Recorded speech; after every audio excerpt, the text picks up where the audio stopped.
அதிகாலை தமிழர்களுக்கு வணக்கம். இப்ப நம்ம திரைவிமர்சனத்துல பார்க்க போற படம் TN 2026 தங்க நட்சத்திரம். கூத்தாட வந்தவனை எல்லாம் தலைவனாக்கி தலை மேல தூக்கி வச்சு கொண்டாடுறீங்க. உள்ள உட்கார்ந்து இருக்கிறது யார் தெரியுமா? யார் அதாவது மே 4ஆம் தேதி தமிழ்நாட்டு தேர்தலோட ரிசல்ட்டுக்கு எல்லாரும் எப்படி வெயிட் பண்றாங்களோ அந்த அளவுக்கு இந்த படம் எப்படி இருக்கு அப்படின்னு தெரிஞ்சுக்கிறதுக்கு நிறைய பேர் வெயிட் பண்ணாங்க. ஏன்னா ட்ரெய்லர் பண்ண சம்பவம் அப்படி. இப்ப நம்ம கதையை சுருக்கமா பாத்திரலாம். குல்கந்த் குமார் அப்படின்ட்டு ஹிந்தியில ஒரு படம் பண்ணிட்டு தமிழ்நாட்டுக்கு ஒரு பஞ்ச பொழப்புக்காக ரொம்ப கஷ்டப்பட்ட ஒரு நடிகரா வராரு நட்டி. அவர் ஒரு படம் நடிக்கிறாரு.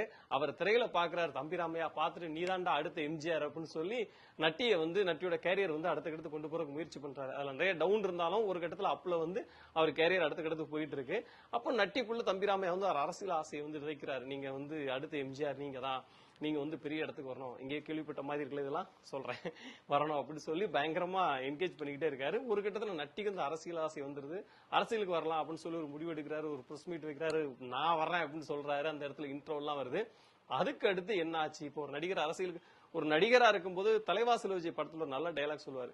அவர் நடிகரா இருக்கும்போது ஒரு அரசியல்வாதி அவரோட பத்தி ரொம்ப இன்ட்ரெஸ்டா பாப்பாரு. ஆனா அவர் அரசியலுக்கு வந்த பிறகு அவரோட படத்தை பாக்குறது நிப்பாட்டிட்டாரு அப்படின்ற மாதிரி சொல்லுவார். சோ ஒரு நடிகர் அரசியலுக்கு வரும்போது சுத்தி இருக்கவங்க எல்லாருடைய மனநிலை சூழ்நிலை எல்லாமே மாறும். இவங்களை பத்தி பார்க்கிற பார்வை மாறும் அப்படின்றதெல்லாம் அந்த படத்துல கன்வே பண்ணப்பட்டிருக்கு. முடிவில் அவர் முதல்வர் ஆனாரா, 2026 நாம் அப்படின்னு சொல்லிட்டு ஒரு என்ன ஆனார் அப்படிங்கிறதா அந்த படத்தோட மீதி கதையா வருது.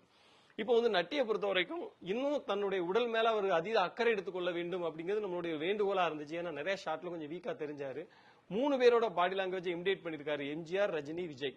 இவங்க 3 பேர்ல ரஜினியோட பாடி லாங்குவேஜ் அவருக்கு ரொம்ப அழகா இருந்துச்சு. குறிப்பா கிளைமேக்ஸ் இடத்துல உட்காந்து பேசும்போது, ரஜினி மதியம் பேசும்போது பயங்கரமா ஒர்க் அவுட் ஆச்சு. தியேட்டர்ல பிளாஸ்ட் பண்ணாங்க. எல்லா சீன்லயுமே அவருடைய எனர்ஜி லெவல் அங்கங்க இருந்துச்சு. அதை நம்ம கவனிக்க முடிஞ்சது. நாயகிகள் சாந்தினியா இருக்கட்டும், வேற ஹீரோயினா இருக்கட்டும், யாருக்குமே பெரிதா வேலை இல்லை. யாரோட இதுவும் பெருசா அதுல ஒன்னும் இது இல்ல. படத்துல கிட்டத்தட்ட ஒரு செகண்ட் ஹீரோ மாதிரியே வர்றாரு தம்பிராமையா. அங்கங்க அடிக்கிற பஞ்சு பயங்கரமா இருக்கு. படத்துக்குள்ள அவர் எப்படி ஹீரோ தோல்ல தூக்கி சமக்காரோ அது மாதிரி நிறைய இடத்துல படத்தையே அவர் தோல்ல தூக்கி சமந்திருக்காரு.